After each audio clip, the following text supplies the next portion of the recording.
My name is Malia Schultzman, and I'm an attorney with the National Housing Law Project.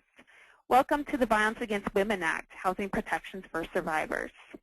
This session is being recorded and will be shared with you afterwards. And I'll go over a few housekeeping tips before we get started. But first, a little bit about the National Housing Law Project.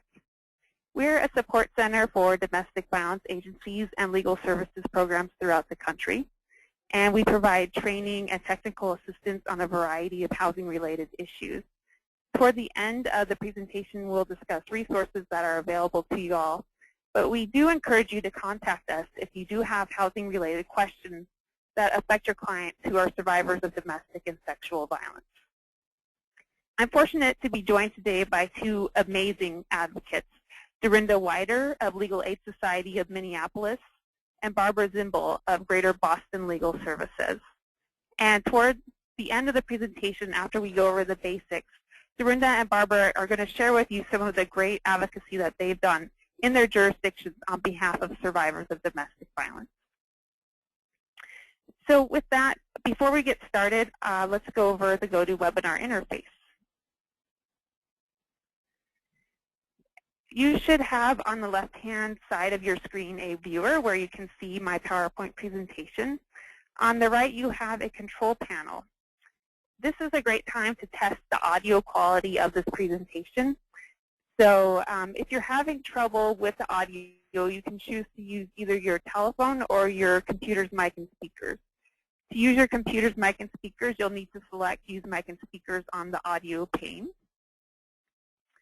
The other thing is that you can minimize that control panel by clicking the double arrows and make it big again by, clicking the double arrows. Your other option for audio, if you're having trouble hearing us, is to use your telephone. Just go to the audio pane and click on the Use Telephone button, and you'll see there's some dial-in information that will connect you to the webinar via phone. Today you are all muted due to the size of the audience, but we welcome you to submit questions via the questions box, and we'll answer those toward the end of the presentation. Just a few housekeeping tips, and then we'll get into the substance of today's presentation. We emailed out materials to all the registrants early this morning, and we'll email them once again after the webinar, along with evaluations. The materials from the session and the recording will also be posted on our website.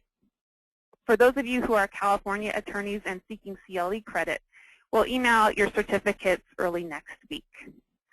So before we get started, I wanted to get a feel for who's in our audience. So let's run a couple of polls.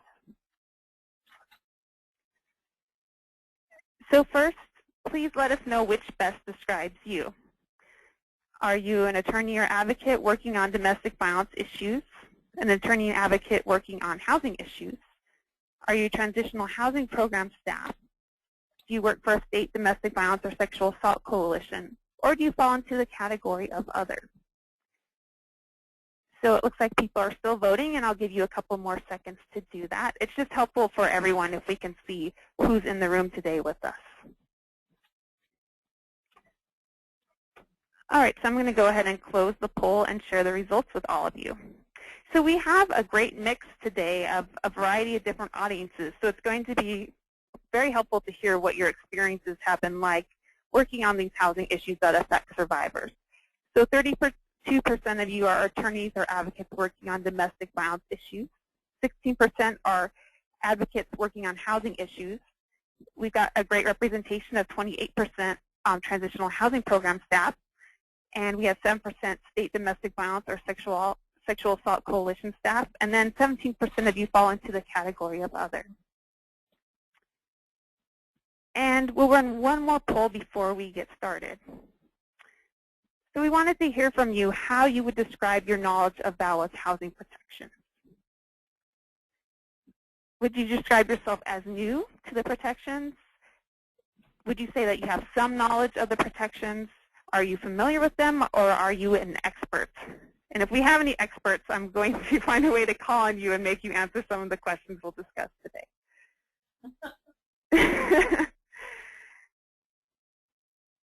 All right, so it looks like most of you have voted.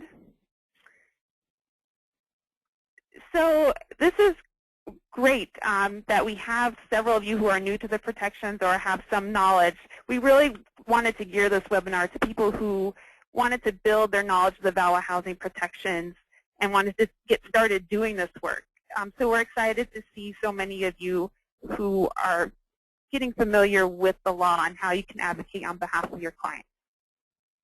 And then I see that 11% of you are familiar with the protections, so it'll be great as we go along if you maybe can share some of the advocacy tips or ideas that you have regarding the Violence Against Women Act. Okay, so let's go over the goals for today. We're going to do a very quick overview of the federally assisted housing programs. I promise it'll be quick because I know many of you are familiar with them already, but it's really important for us to make sure that everyone's on the same page. We'll do an overview of VAWA's housing protections for survivors, and then we'll get to the real meat of the presentation, the piece that will help you see how they work in practice, which is a discussion of several case studies in which VAWA was used on behalf of survivors by our two advocates, Barbara and Dorinda. It's important to note that there are other protections available for survivors beyond VAWA. Today we're just focusing on VAWA because that's a lot of material just to cover on its own. But it's important for everyone to know that in addition to VAWA, survivors have protections under your state landlord-tenant laws in some cases, state fair housing laws, and the Federal Fair Housing Act. And I know that several of you had asked us as you were registering what protections are available for survivors in private unsubsidized housing. And so it's important to know that those survivors, while they may not be covered by VAWA, they may have protections under the Federal Fair Housing Act and your state landlord-tenant laws. So to help you with that, we have a 50-state compendium of domestic violence housing laws on our website. We also previously did a webinar on fair housing protections for domestic violence survivors. It's on our website archive, so you can always go back there and learn more if you'd like. And of course, if you have questions about protections for survivors in private unsubsidized housing, feel free to contact us. All right, so I'm now going to move to a quick overview of the federally subsidized housing programs. And I'm going to be focusing on the ones that are covered by the Violence Against Women Act, or VAWA. So first off, on the left-hand side of your screen, you'll see the programs that are currently covered by VAWA, which are public housing, Section 8 vouchers, project-based Section 8, Section 202 supportive housing for the elderly, and the Section 811 program, which provides housing for people with disabilities. One question that we often receive from many of you is whether VAWA applies to tribal PHAs, tribal housing authorities. And the answer is that for right now, HUD has stated that VAWA does not apply to tribal housing authorities.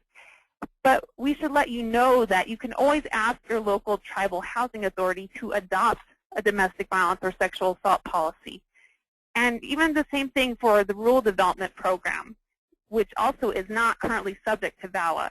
If you're working in a jurisdiction that has rural development subsidized projects, you can consider asking the owner to adopt a domestic violence policy.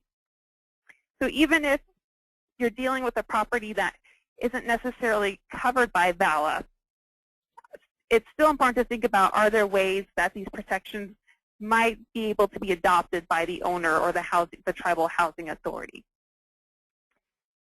In terms of the categories of people who are covered by VAWA, the law currently provides that victims of domestic violence, dating violence, and stalking are able to use VAWA's protections. In any case, please contact us if you have trouble identifying what type of housing your client is in. We can help you look at records and figure out what type of subsidy the property is receiving. So the first program I want to talk about very quickly is public housing. And these are developments that are owned and operated by a local housing authority. We use the term public housing agency, or PHA. You'll see us use that a lot during today's presentation.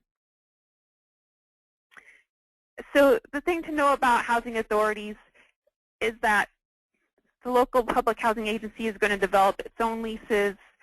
The subsidy is not portable. In other words, it's attached to the unit. So if your client moves out of the public housing development, they're not going to be able to take their subsidy with them. A different type of program that's also covered by VAWA is the Section 8 voucher program. In this program, a tenant receives a voucher from a public housing agency and uses it to rent a unit on the private market with a landlord. And the housing authority then pays a subsidy to the landlord. Really, the defining feature of the voucher program is what's called portability. The tenant can use the voucher anywhere in the country where there's a housing authority, and that's really important to domestic violence survivors who need to relocate for their safety. The final program I'll mention, we still have a few more to cover, so just a second. Let's first cover project-based Section 8 and go over the last two after that. So with project-based Section 8, these are private owners. Typically, they're not housing authorities. They're private owners who are getting a subsidy from HUD, and they use that subsidy to provide affordable housing.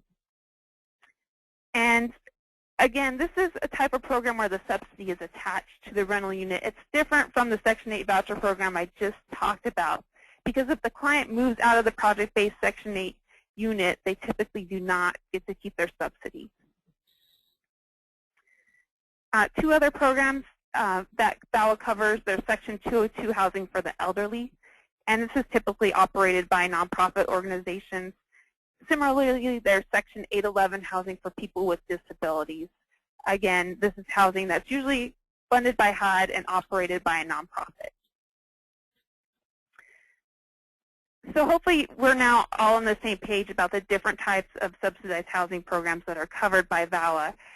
And before we move into our discussion of the protections available to survivors under VAWA, we wanted to frame the issue and hear from you using the question box. We want to hear if any of your clients have been denied subsidized housing for reasons related to domestic violence or dating violence or stalking committed against them, and if so, why? The other issue we'd like to hear about is whether any of your clients have been evicted from subsidized housing or maybe had their Section 8 voucher terminated because of domestic violence, dating violence, or stalking against them. And we want to know why they were evicted or why their subsidy was terminated. So at this time, feel free to go ahead and enter your answers in the questions box, and we'll share with everyone. So again, just let us know whether you're seeing clients who have been denied housing or evicted for reasons related to the violence against them. So I'm seeing one response that a client was evicted due to damage caused by the perpetrator in a subsidized unit.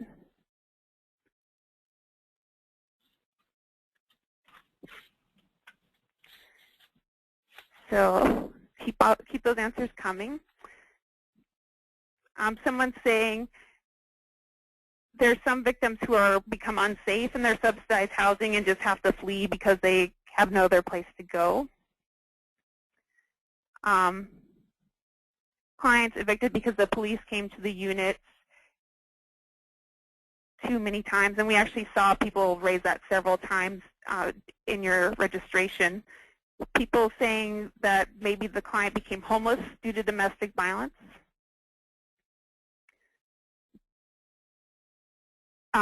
People saying that sometimes clients are evicted because they reconcile with the abuser and the housing provider doesn't want the abuser there anymore. So we're seeing a variety of reasons that your clients are being evicted or denied housing because of the violence committed against them. And so we'll get into some of that in more detail as we go into the housing protection. So I'm now going to go over, provide a basic overview of VAWA's housing protections. And after that, we'll turn it over to Barbara and Dorinda to talk about some case studies. So first, the housing protections. They became effective in January 2006. And the types of protections we're going to cover today are the following. We're going to talk about protections for survivors who have perhaps been discriminated against or denied housing based on the violence committed against them. We'll talk about protections for survivors against evictions and subsidy terminations. We'll go over relocation for safety for survivors with Section 8 vouchers. We'll talk about what happens if you need to remove a domestic violence perpetrator from the subsidized unit. And we'll also discuss what's needed to prove domestic violence, dating violence, or stalking for purposes of these housing protections. Several of you asked where you can actually find these protections in the law. And so we've included here the statutes where you'll find the housing protections. Note that, VAWA is a huge statute, but the housing protections are actually found in the housing statutes. They were inserted in there. Probably the most helpful guidance, I think, for people who are just starting to work on these issues, and actually just advocates in general who want to learn more about this, is from the Department of Housing and Urban Development. And HUD issued some final regulations that contain some really helpful language on several issues that affect survivors. And we'll discuss that language more as we go throughout this presentation. We've included in your materials for today these HUD regulations so you have them at hand. We've also included an outline with all the relevant statutory sites just to make it easier for you if you ever need to use them. So I first want to talk about protections for survivors who are applying for housing, so people who are trying to get into subsidized housing. And the law tells us, the VAWA housing protections tell us, that housing authorities and owners shall not deny an applicant housing on the basis that an applicant has been a victim of domestic violence, dating violence, or stalking. But I think Dorinda and Barbara will agree that we rarely hear of people being denied housing because they are a victim of domestic violence. What we really hear is that somebody was denied subsidized housing because they have poor credit or tenancy history that was related to the domestic violence, such as perhaps the abuser damaged the former unit. It's that more indirect reason for denial that we'll see. And so the question is, does VAWA cover those cases where somebody's been denied housing for an issue that was related to domestic violence, but the housing provider didn't outright say, I'm denying you because you were a victim? So we'll go over a question that sort of talks about this in practice. And so Ada lived in public housing, and she was attacked repeatedly by her abuser and decided to move out. She told the housing authority that she had moved out, but it kept billing her for rent after she left. And several months later, she applied for a Section 8 voucher, but she was told that she could not get a voucher unless she paid the back rent on that public housing unit that she ran away from. So the question that we have for you is that did the housing authority's rejection of Ada's applications violate VAWA? So let's run a poll and see what you all think.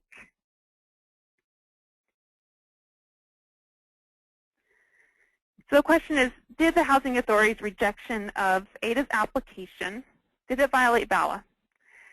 And your choices are yes, because the back rent issue was related to domestic violence, or you can vote no, because she wasn't technically being denied because she was a victim. She was technically being denied because she had this back rent due. So we'll give you a couple more seconds to vote on what you think.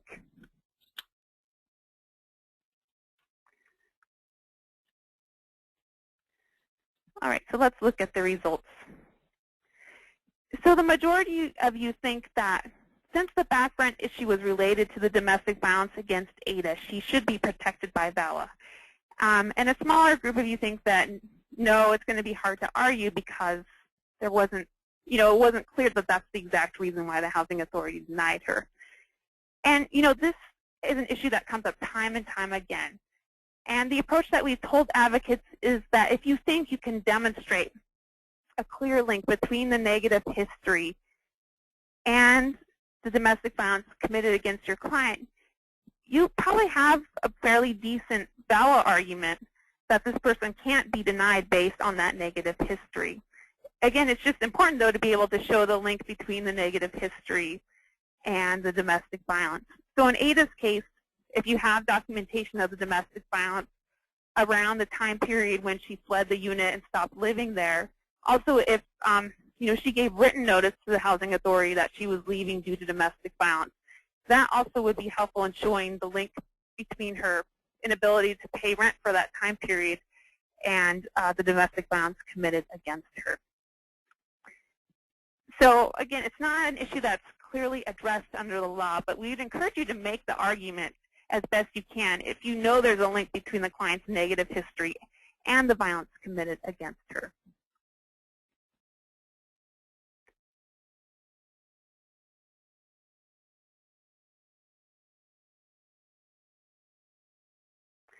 All right, so let's move on and talk about evictions and terminations. And this is an issue we'll discuss a lot more when we get to the end and talk about some case examples. So we know that crimes against a domestic violence survivor directly relating to domestic violence are not grounds for evicting her or terminating her rental subsidy. The whole purpose of the Violence Against Women Act was to enable victims to report the violence committed against them in subsidized housing without fear that they would be evicted. The other thing that the VAWA housing protections tell us is that an incident of actual or threatened domestic violence does not constitute a serious or repeated lease violation or good cause for evicting the survivor or terminating her rental subsidy. So I know that's a little bit abstract, so I'll just give you an example of how it's worked in practice.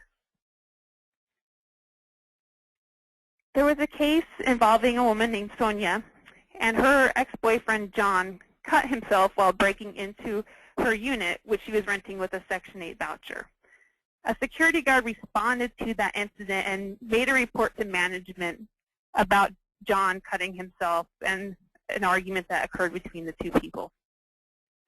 Shortly after the security guard's report, Sonya received an eviction notice for nuisance, and the nuisance was due to several domestic disputes between you and John. That was the actual language that was in the eviction notice.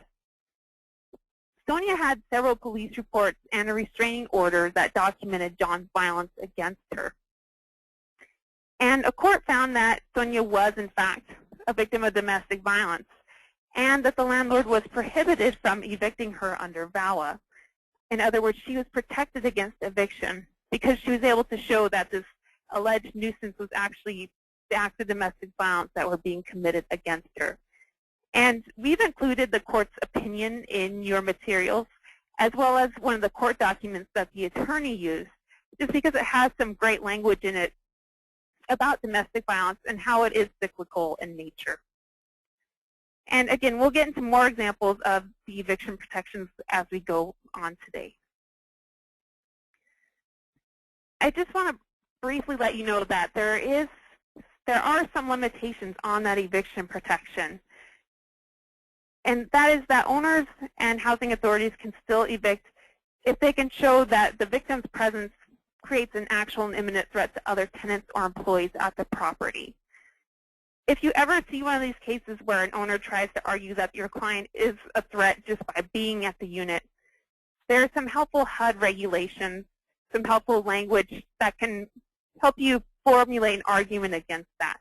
I won't go over it in detail, but we have the language here if you ever need it, and we're happy to assist if you ever see those cases. We received several questions about cases where the domestic violence survivor and the abuser live together, and there's a need to get the abuser off the subsidized housing lease or off the Section 8 voucher. And I'll briefly go over this right now, and then I'm going to pause and let Barbara talk a little bit about what they've done in Massachusetts to address this issue. But first, under the Violence Against Women Act, HUD has made clear that a housing authority or Section 8 landlord can split a lease and evict the perpetrator of violence while allowing the domestic violence survivor to stay in the unit. Now, unfortunately, there's no clear procedures or guidance from HUD on how practically a housing provider would go about doing that. But it's important to at least know that it's an option in these cases where you have the abuser and the survivor living together. So that's a protection that's available in cases where the two parties are on the lease and it's important to get the abuser off of it. For the Section 8 voucher program, remember we talked about how the voucher is used to rent a unit from a private landlord. In those cases, in the Section 8 voucher program, the housing authority can actually remove the abuser from the voucher while preserving assistance to the domestic violence survivor. There's some really great language in HUD's regulations stating that if the family breaks up due to domestic violence, the housing authority must ensure that the victim retains the Section 8 assistance.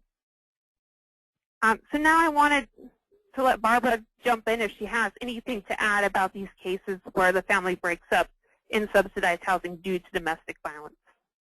The issue of bifurcation is a big problem because in Massachusetts, and I imagine in other states, there's no such thing as bifurcating a lease. Usually, if the head of household is evicted, everyone's evicted. With a project-based Section 8, we were able to negotiate with the landlord to continue with the eviction process, but at the same time sign a completely new lease with the tenant. So they, in fact, went through an eviction to evict the household, but at the same time gave her her own lease.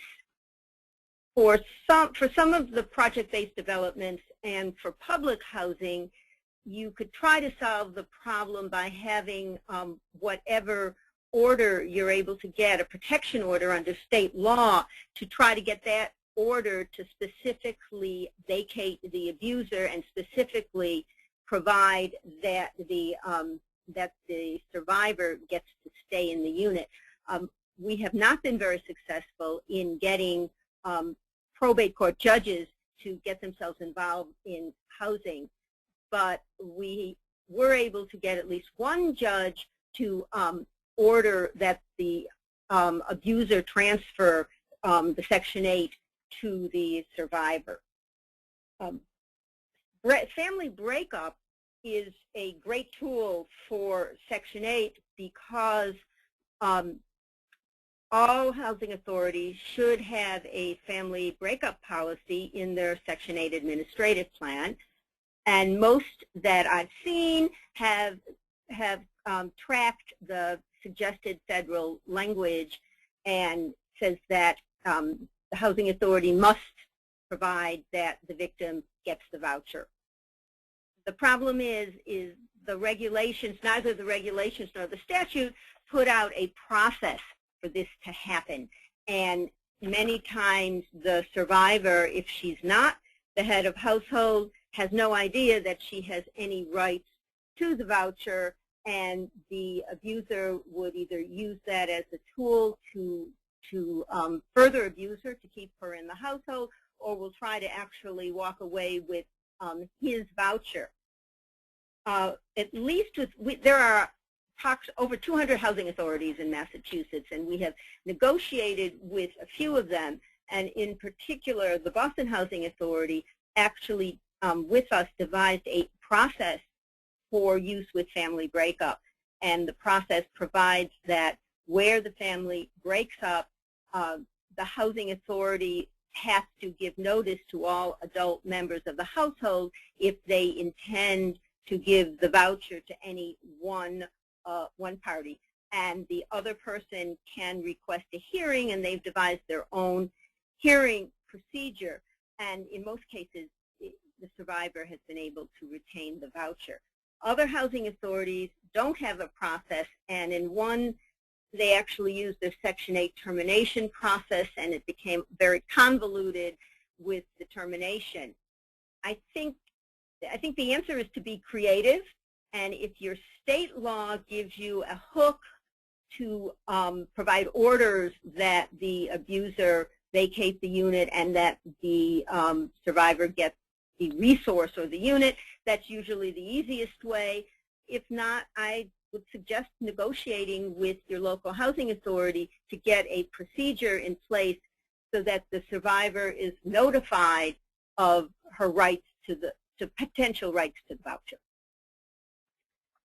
And I think that's a great point, because what we've seen, and we've gotten several calls from advocates about, is that in some cases the housing authority will just routinely assign the voucher to the person who's named as the head of household, and oftentimes that's the abuser.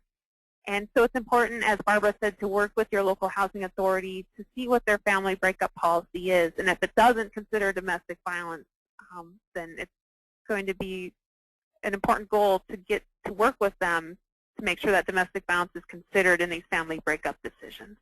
I should note that in one hearing, despite the housing authority understanding that they had a Section 8 family breakup policy and they were going to determine which party got it, they continued to speak of the voucher as his voucher, what they were going to do with his voucher.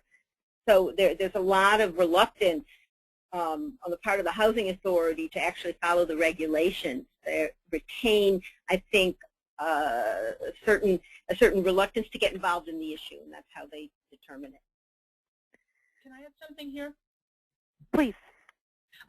This is Dorinda.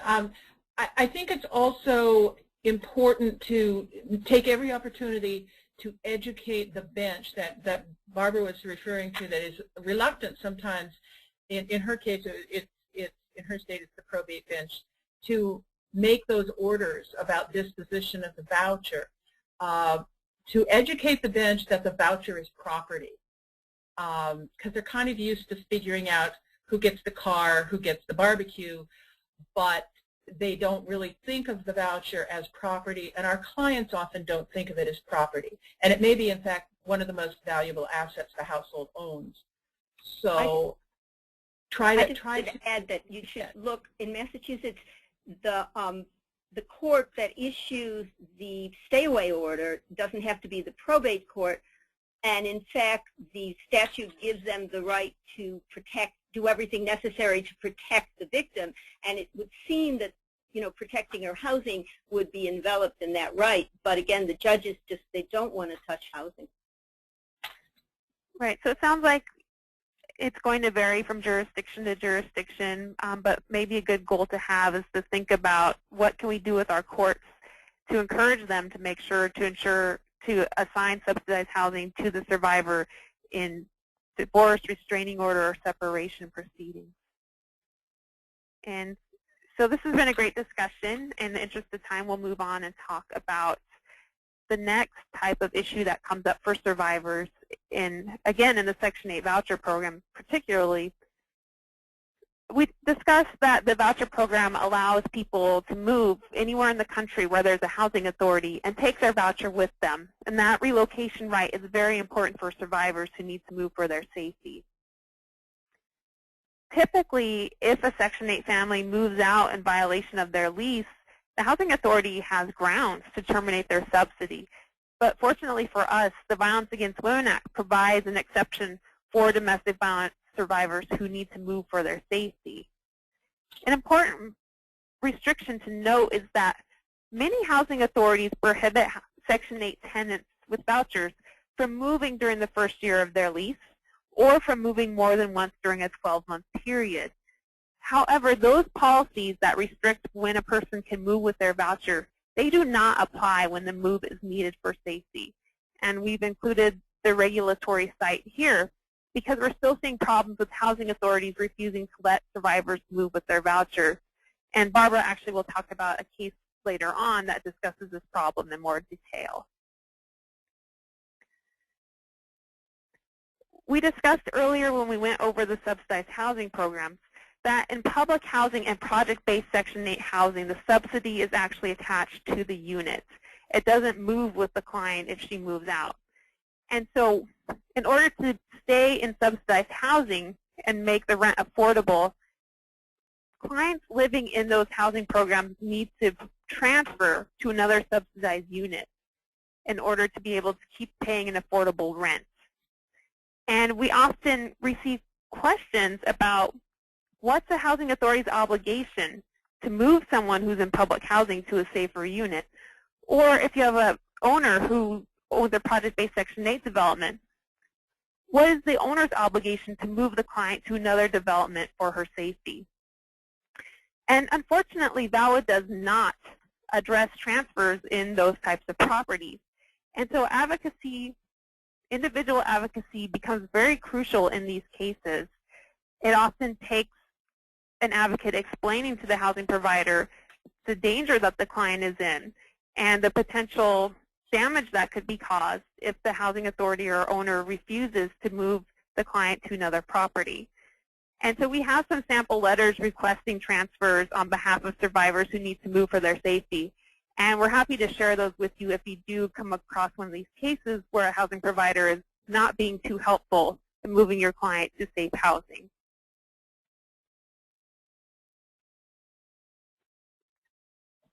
A question we often receive is what type of proof is needed for someone who wants to use the VAWA housing protections?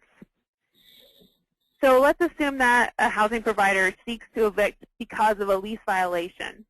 And the client tells you that the lease violation is related to domestic violence that was committed against him or her. VAWA tells us that a housing authority or landlord is free to take the tenant at her word, or they can ask the tenant to provide proof. The housing provider needs to request that proof in writing, and they need to give the client at least 14 business days to provide proof. And housing authorities and landlords are free to grant extensions. Clients have 3 options for documentation. They can use HUD's certification form, and this is actually a self-certification form that the client can sign, and basically just ask for the name of the abuser, when it occurred, and a brief description of what happened. The client also has the option of providing a police or court record. And finally, the client can choose to provide a statement from a third party, and that third party could be a victim service provider, a medical professional, or an attorney. So I'll note that there's no confidentiality protections in the law. So if you're concerned about confidentiality, maybe it's best to think about having someone else sign that documentation. So we talked about that there's several types of proof that can be used under the VAWA housing protection. And there were several options that we just showed you on that slide, including a self-certification option. But we wanted to hear from you whether you think a housing provider can require a tenant to provide third-party proof of domestic violence in order to use the housing protection. So let's run that poll right now. So again, can a housing provider require a tenant to provide third-party proof of domestic violence? And your options are yes, housing authority has discretion to ask for that. No, the housing authority has to accept self-certification. And third option is maybe if there are conflicting certifications of domestic violence. So I'll give you a few more seconds to go ahead and vote. I know this is a tough one because we haven't actually given you the law on this yet, but we did receive a lot of questions about this prior to the webinar, so I wanted to share this one with you all. All right, so let's go ahead and look at the results. So 41% of you thought that the housing authority can ask for that third-party proof. 9% of you said the housing authority needs to accept self-certification, and about half of you said maybe there might be some instances where a housing authority can ask if there's conflicting claims of domestic violence. So let's talk about what the law actually states. We discussed earlier these VAWA regulations that HUD published, and there's some really helpful information in the preamble that comes before the actual text of the regulations. And what HUD states in the preamble is that an individual requesting protection cannot be required to provide third-party documentation. But HUD later goes on to state that if you have a case where 2 household members claim to be the victim and name the other household member as the perpetrator, the housing provider can require third-party documentation so that they can sort out who is the perpetrator and who is the victim. So in many instances, the housing provider must accept that self-certification form, except in these cases where you have conflicting claims of domestic violence between the two parties.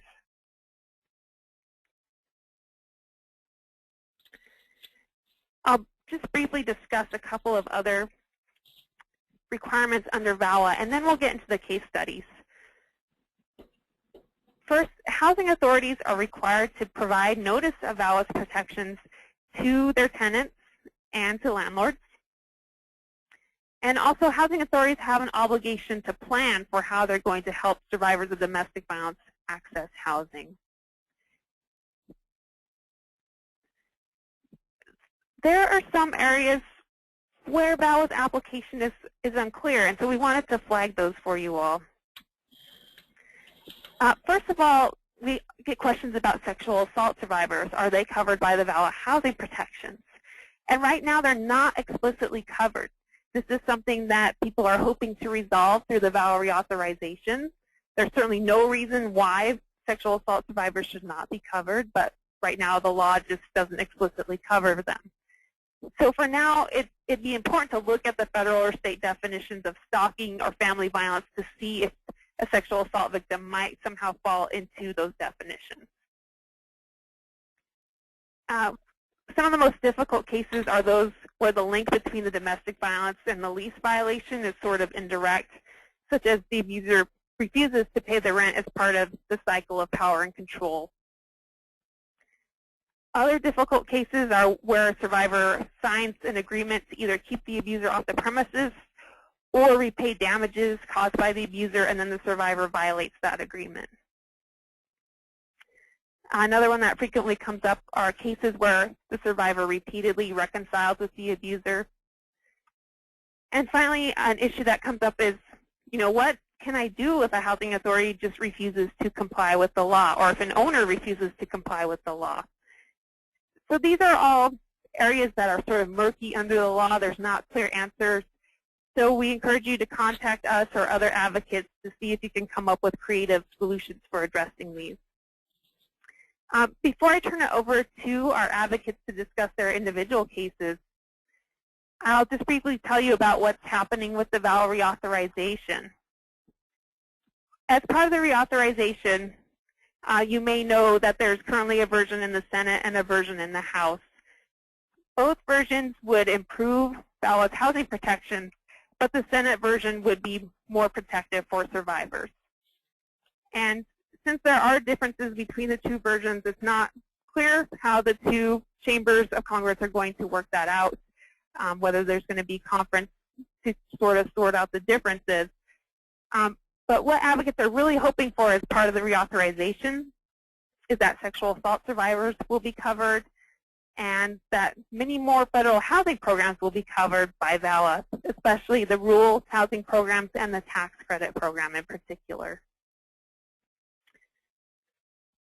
So with that, I'm now going to turn it over to our advocates to discuss how they've used the VAWA housing protections in practice. And so I'll first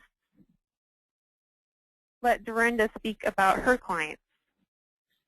Thank you, Malia. So our cases, I took two of our cases here. These are fairly typical of what happens with many of our clients. The first one is Rhonda, who lives in public housing. She had 2 minor children. She got a termination notice from the Public Housing Authority that said that she was being terminated for criminal activity in her unit, that activity being specifically felony assault of her child by M. M was her boyfriend who was in the unit providing daycare for the children. He was arrested and charged with felony assault, and child protection was involved because of the circumstances. The termination letter said that the tenant, Rhonda, should contact the PHA for more information if you think the Violence Against Women Act applies. Rhonda was not our client at the time. She had an attorney for the child protection matter, not through our office. And so she and that attorney called the PHA about the VAWA reference. And they were told that the VAWA protection applied only to Rhonda, not to her child.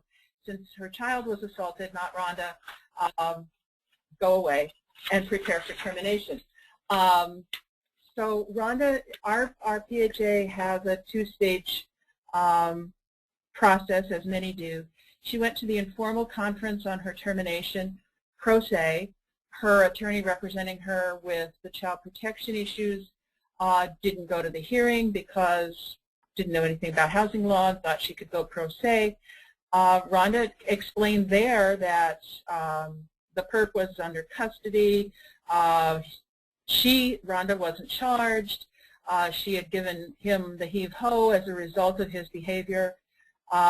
She lost, and she was told that if she wanted to appeal the no that she got out of the informal conference, she could do so, and she filed the request for that appeal, which would give her an actual hearing with a hearing panel. And then she called us. And we talked with her her other attorney, helping her with the child protection issues. Child protection wasn't charging anyone. The children by that time had been returned. They were only in out-of-home placement for 3 days. There was a plan in place for necessary services for the children and for her, and she was working her plan. So we had her fill out a form that we use. Legal Aid created this form in 2006 when we started doing advocacy about VAWA, trying to get people informed and realizing that lots of people weren't ever going to reach us, and even if they did, there might be way more of them than there were of us. So we wanted people to have some self-help opportunities, and that form is in the materials, I think. Yes. And the form is pretty easy. It's a check-off that a client can work through and decide, yes, the program I'm in applies, yes, the thing that's happening to me is related to domestic violence. Here's a one-sheet thing that I request the protections of VAWA. So we had her do that, and we also sent a copy of the no-contact order that the criminal court had issued in the child's assault, and sent that off right away to the housing authority, who basically called us and laughed. But we're undaunted by that. They said, no, first of all, your VAWA request was too late. And under their policies, it was in fact too late, but she would have requested it before if they had told her that she could. They said that it didn't apply because it was the child who was assaulted, not Rhonda. And so we argued back and forth with the housing authority that, in fact, she couldn't be terminated for the assault if her immediate family member, her child, was the victim. And that's in the regulations. So we prepared for the hearing. We were going to have the child protection attorney come to talk about the misinformation that had been relayed to her.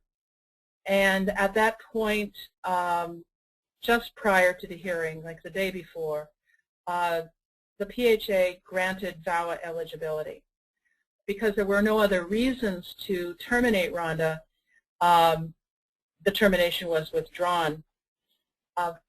As a sort of follow-up, that was great for Rhonda, and she was happy, and we were happy for her.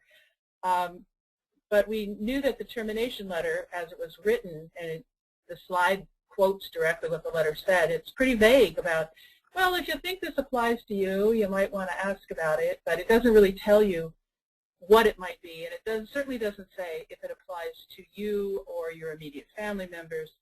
So we wanted the PHA to alter their termination letter so that it would be clear that if the victim was an immediate family member, VAWA protections could be extended in that instance also. The PHA refused. I know there are some people on this call who are from Minneapolis, and I know there's some people even on the call who are from who have practiced in our office before, were clerks in my office, so they shouldn't be surprised that they refuse. What we have done is tell the PHA, when we sue a public agency, it is a practice for us to always issue a demand letter before we sue them, hoping that we'll come to some kind of settlement and nobody has to go to court. In this instance, we've put the PHA on notice that since they refused to change their letter, we won't be issuing a demand letter, and if a client is harmed by this ambiguous notice, we're just going to trot off to court immediately and sue them for violating our client's rights for due process, and we think we can make a claim for violation of the VAWA protections. So we have not had to do that yet, although we're prepared, since we had sort of prepared this in other instances. And we still are seeing that ambiguous notice come out. So we spend a lot of time educating our fellow advocates and our clients about the fact that VAWA doesn't cover just you, but will protect you if the victim of the domestic violence or stalking is an immediate family member. So that's Rhonda. All right. Now the other Rhonda, case you have about 5 minutes to talk about Beverly. Okay. The other case that we included here is one that came up in lots of your questions, and it comes up a lot with us too, is damages. And what we've tried to train ourselves to do is when anybody calls us and says, I'm going to get terminated, or I'm getting the bill, or the assisted housing says I'm going to get booted for damage to the property, is to always, always, always ask more about the damages so we can find those instances where we can link the damage to domestic violence. Because very often our clients don't volunteer that. The bill is the thing that's giving them the problem. So Beverly was in project-based Section 8. Her former boyfriend kicked in the door, damaged it to the tune of $895. The lease was a standard lease for project-based housing, which requires payment in 30 days. She didn't have $895. And so we helped her file a petition for an order for protection against him. And in that, we asked the court to order restitution by the perp to the landlord. And the court did. Among the many things he ordered him to do and not do, he ordered him to pay the $895. We then gave the order for protection to the landlord with our VAWA form saying VAWA covers us and here's how you're going to get your $895. Landlord sued the perpetrator, the abuser, in conciliation court for failure to pay the restitution, and judgment was entered for the landlord. I don't think to this day that it's probably been paid, but because they had pursued a judgment, it apparently satisfied them and satisfied perhaps their insurance claims, and they withdrew any negative action against Beverly. I think we could have easily made the link if we had to really fight this out in court. We could have made the link because there were police reports. It was very clear who had kicked in the door. It was very clear that he was not a guest. So I think we could have argued that, but I think we have to go look for those damage, beyond those damage cases, to find it. And when you know the damage is domestic violence, we have to be prepared to make the link completely obvious. And the longer you go past the time of the incident, the harder that is. Here, everything was very fresh, and so everybody was moving pretty fast. Thanks, Dorinda. And so now I'll turn it over to Barbara, and she'll talk about a couple of her client case stories, starting with Silvia. Just should say that because of our work with the housing authority, our public housing authority, we've had very few cases with them, partly because there's a grievance procedure before they go to court, and we usually are able to fight them at that level rather than getting into court. the cases that have been the most problematic have been the project-based Section 8 cases. Because there's many different managers, management companies, that when you work with one, you might help them reach better, give out better notices, and then you have another one that doesn't believe you. The case we're talking about was a young woman with a child in project-based Section 8. She just moved in. The father of her child, she had gone to visit her mother. Father of her child broke into her unit, got into the front door without breaking it, but then broke into her unit and, in fact, took her TV, stole her TV. When she came back, she saw that the door had been damaged, and she went and she filed a complaint with the management, and she also filed a police report. At that point, she didn't know who it was.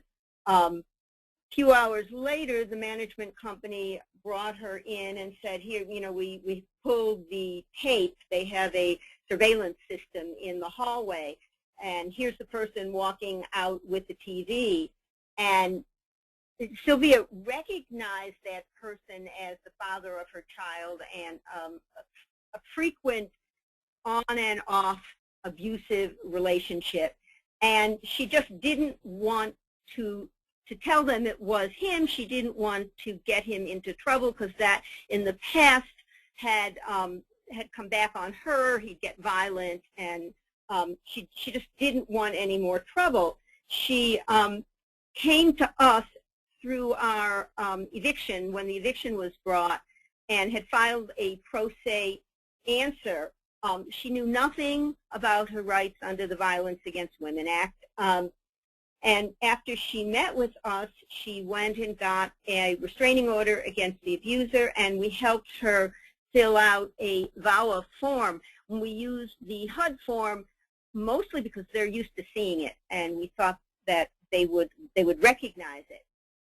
After she got the restraining order, the abuser went into the management office and told them that he had been living with her for the past year.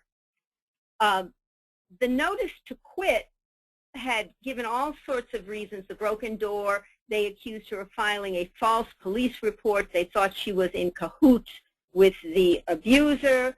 After we filed the VAWA form, we went and met with the attorney for the landlord, who prides herself on being very tough on everything, and insisted that Silvia was making up the domestic violence because she had to have known about VAWA, because when she moved in, they gave her the VAWA information form that basically tracks the statute.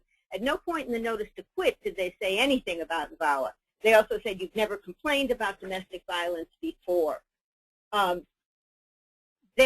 Because they insisted that she was making it up, and in response, we found some old police reports that the client had filed against him, and brought them to the point where they wanted to negotiate with us. And there was a real question of whether we should sign an agreement where she promises to keep him out, or whether they shouldn't even have a right to that agreement, since it was clearly a domestic violence situation. They again pointed to the language, you know, was this eviction because of domestic violence? No, it's not. It's because of the damage to the unit. It's because he was living there. In the end, we decided to sign the agreement that she could stay so long as she kept him out. It's an agreement for 1 year, and then she returns to having all the rights, mostly because she didn't want to take the risk of losing her housing, and she didn't want to go through a trial where she would have to talk in public about what she'd gone through. The other case that I'm going to talk about would seem to be a very simple one. Someone contacted us who was a survivor of domestic violence. She had a restraining order against the abuser. It was a stay-away order. It contained all the protections. But she lived in a smaller town outside of Boston. We have 250 separate housing authorities, and this was an agency that was pretty much used to to working on its own and fairly self-righteous about it, she went into the housing authority and said that, you know, she had to move because she didn't feel safe. It was within the first 12 months of her lease. She had been there about 6 or 7 months. And they told her, well, you know, sorry, you can't move unless your landlord will agree to let you out of your lease. And this was in a couple years ago when the housing authority clearly should have known about VAWA rights. She came to us and, you know, she didn't know what she should do. She should just leave, then she'd lose her Section 8 if she just left. We wrote a letter to the housing authority pointing out the law, and she, you know, filed a VAWA. She actually wrote her own letter saying, you know, I want to move because of VAWA. And at first the housing authority wouldn't talk to us, and I suggested that they talk to their attorney. And after they talked to their attorney, they agreed to terminate the half contract and terminate the lease and give her another voucher with which she could move. So some of the problems we've had with these kind of cases is the conflict between state law and federal law, where federal law would seem to say, well, you should be able to break your lease and move. And there's some question whether under state law the landlord would be able to sue her on the lease, his separate lease, for leaving early. But in fact, he left her alone and she left. Thanks, Barbara. And I should note that there are about half the states now have laws that permit domestic violence survivors to break their leases without incurring a financial penalty. Unfortunately, Massachusetts, as Barbara has explained, doesn't currently have one of those laws. And so this advocacy is going to differ depending on whether you have a state law protection. But as Barbara has illustrated, even if you don't have that state law protection allowing survivors to break their leases, you can still advocate for them. And we have some sample letters you can use to argue with the landlord that you really need to let this client out of her lease because you don't want her to be injured on your property. And for my client, the important thing was for her to get a voucher and be able to move. And the chances of the landlord coming after her were fairly low for all the reasons that you mentioned, especially because there's such a dearth of housing. I can't imagine that he won't be able to re-rent it. I just could add that most of the problems we've had have been with project-based Section 8. We've had better luck with housing authorities and better luck with issues of VAWA and applicant issues. All right, thank you. And so I've received a request from one attendee who would like it if people can speak a little closer to the phone, so we'll keep that in mind for the rest of the training. And then now is a good time if you have questions about anything we've covered today to go ahead and submit them in the question box, and we'll leave about 15 minutes toward the end to get to your questions. Dorinda and Barbara, though, wanted to let you know about some of the systemic advocacy they've done regarding housing protections for survivors. Shall I go first? Sure.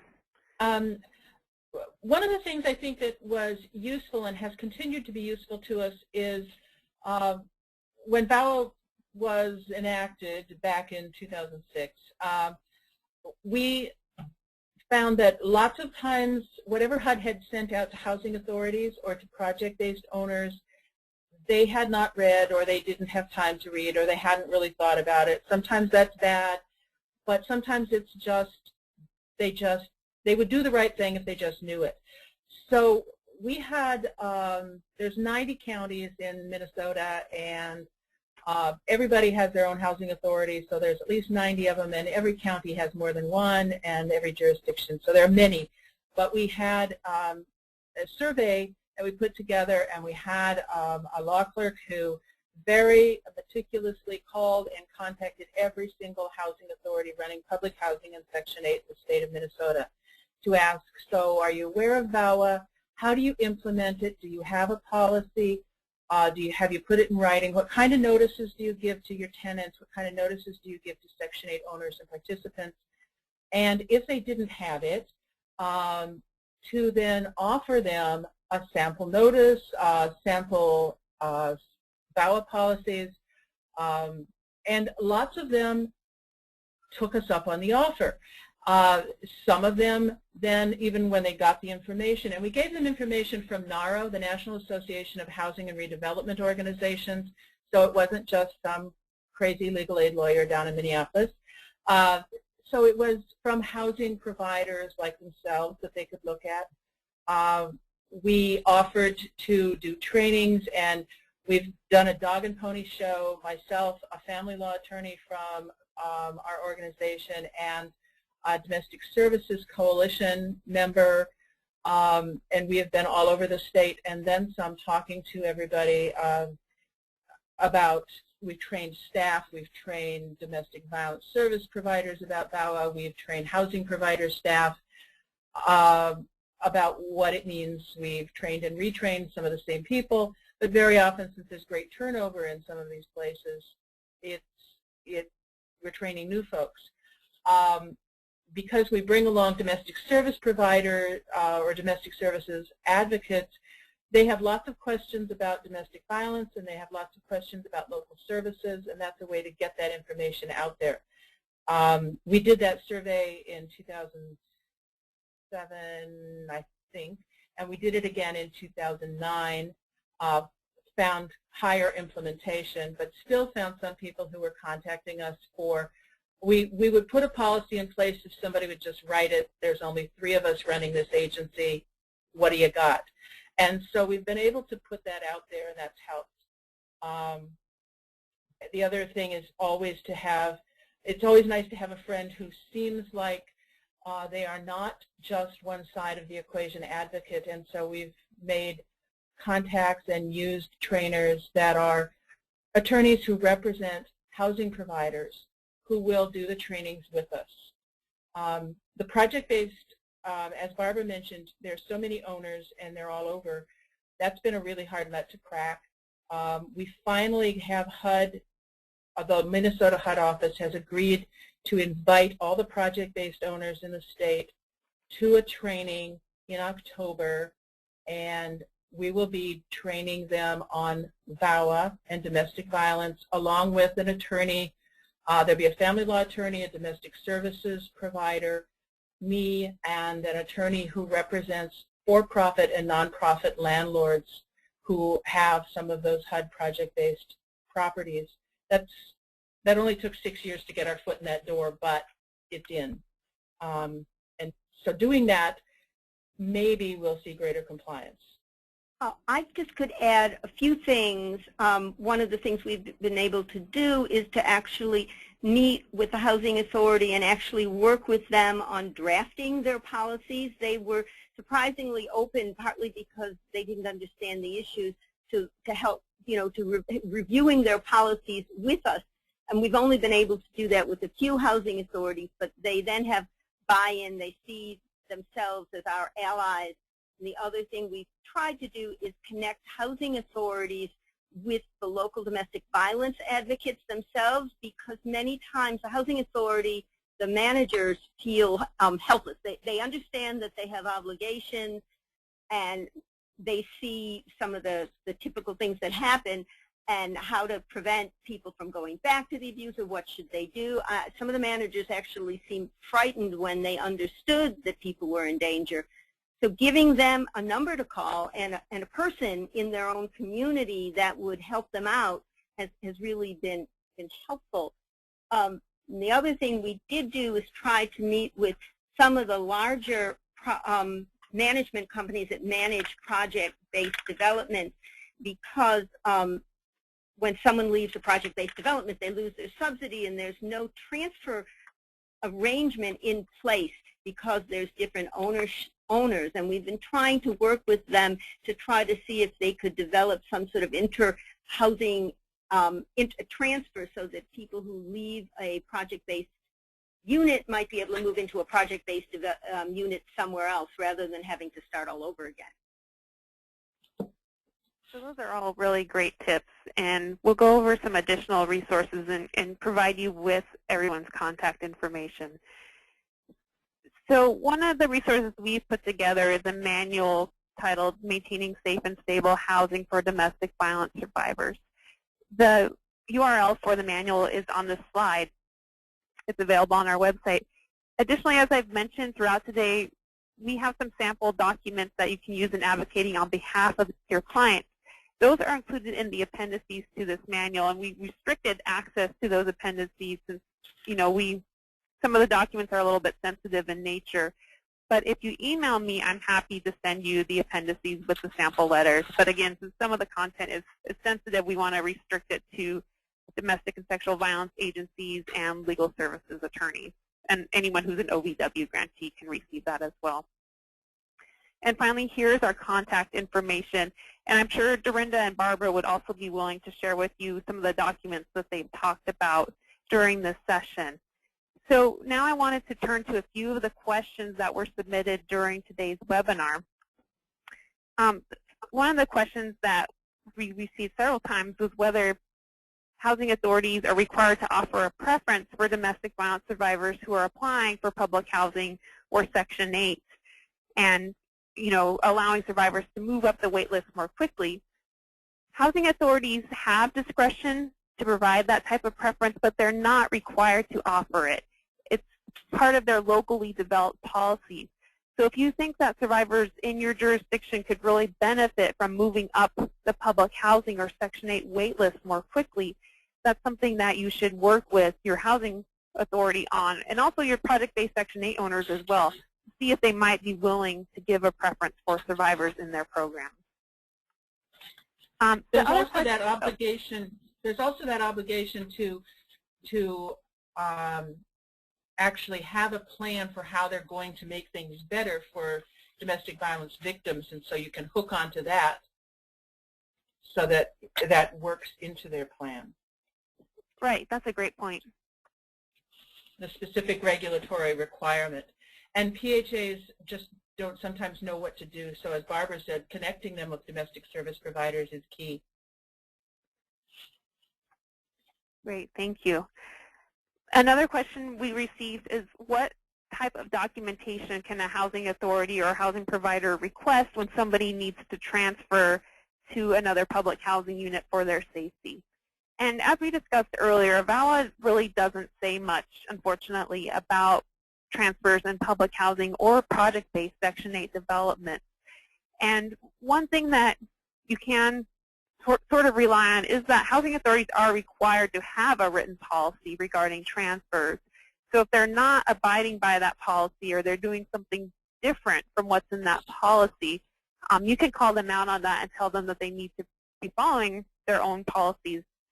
Another issue is that if they're refusing to transfer someone who's been a victim of domestic violence and they're saying it's because the survivor doesn't have a recommendation from the police department or the DA, which is one we often hear, you can make arguments that they have an obligation to transfer people who are experiencing harassment or are in danger because of their sex.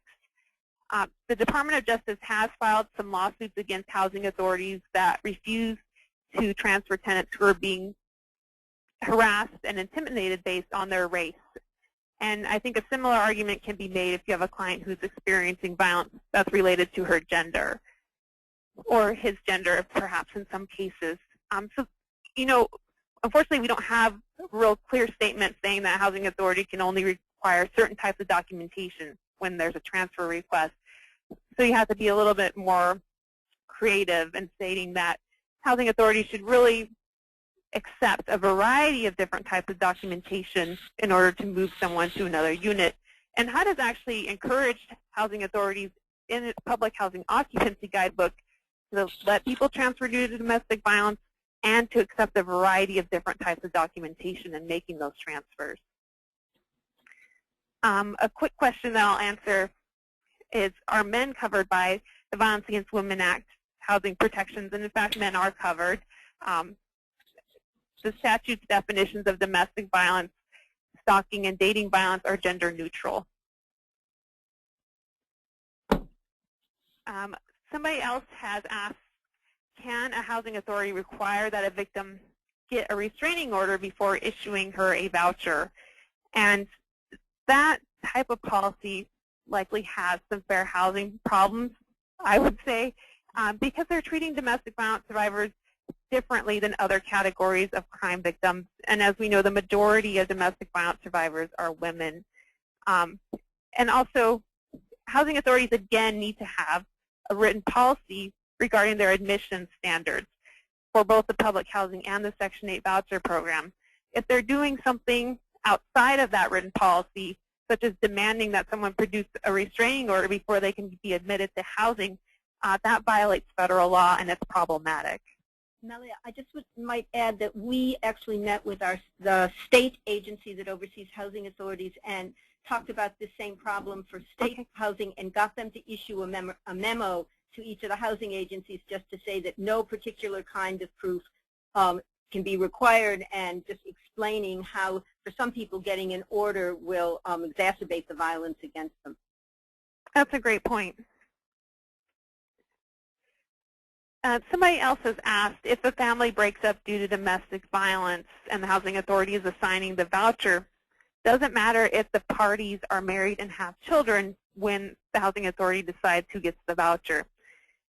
And so one thing you'll need to look at is that housing authorities in the voucher program are required, again, to have a written policy regarding family breakup and who gets the voucher.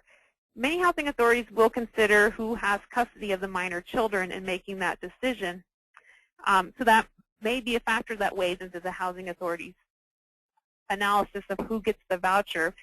But the other thing that will weigh in, as we discussed earlier, is that HUD has issued a regulation stating that if the family breakup is due to domestic violence, the housing authority needs to make sure that the victim retains assistance.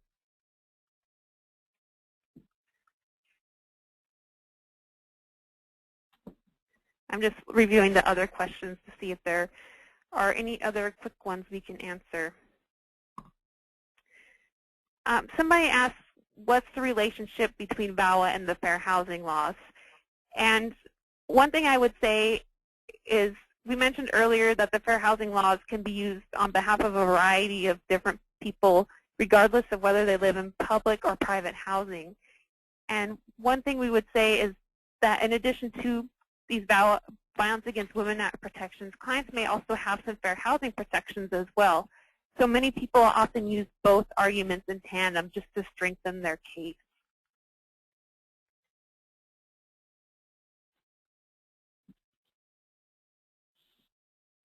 I'm just quickly seeing if there are any other ones that we can answer quickly. If I don't get to your question, it just means that it's a little bit complicated and I want to make sure to answer it correctly. So some of these we will get back to you individually after the webinar.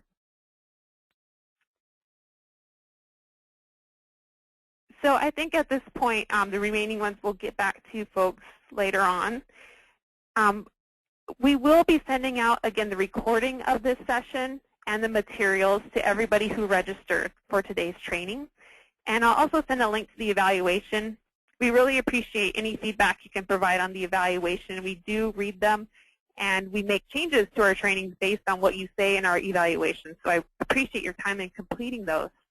And I also wanted to thank our co-presenters today, Dorinda and Barbara, and it was just amazing to hear about the advocacy that you're doing and how creative you've been in using these protections on behalf of survivors. So if you two have any closing words, please feel free before we sign off today.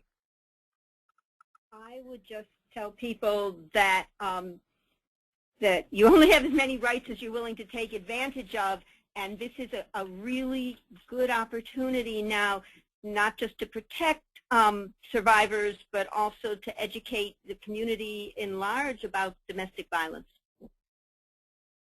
I would second that. Great. Well, again, thanks everyone for your time.